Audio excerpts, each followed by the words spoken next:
আমরা তো খুঁজে পাই না, আমরা মাঠে খেলতাম গেছিলাম পরে দিয়ে সেটা সেটা দিয়ে পড়ে রয়েছে। কোন জায়গাতে পাইছেন আপনারা? এটা মনে হচ্ছে উনি রাজনীতি হোটেলটা পাশে। আচ্ছা, কিভাবে দুর্ঘটনাটা হয়েছে? আপনারা তো নিজের উদ্যোগে নিয়ে আইছে, এখানে আনার পর ডাক্তারবাবুরা কি কইছে? ডাক্তারবাবুরা কইছে যে আইটিআইতে ব্রড ডেথ। এখন অব্দি নাম পরিচয় পাওয়া গেছে? নাম তো জানো জয়দীপ দাদু, একটা আইডি প্রুফের ভিতরে।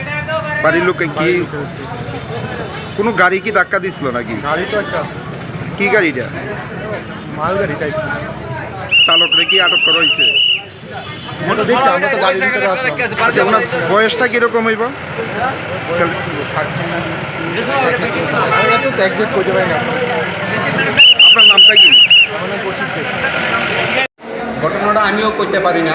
ঘটনা হইল আমি আইতেছি, তারা ভিড় জমা দিচ্ছে। তো এই তারা ফায়ার সার্ভিসে ফোন করতেছে, আমি ফায়ার সার্ভিসে কোন সময় আপনি আমার গাড়ি উড়ান, আমি আগে লিয়ে যাই। অ্যাক্সিডেন্টটা হয়েছে কিভাবে? ওই জানি না, ওই দাদা দিতে পারে। আচ্ছা, আপনি কি দেখছেন? আমি আগর আমার জমিটাই যাচ্ছি, আয় লোকের দিয়ে এরপর আমি দাঁড়াইছি।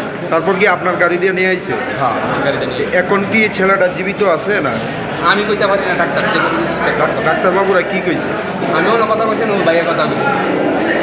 ছেলেটার নাম পরিচয় পাওয়া গেছে নি? না না।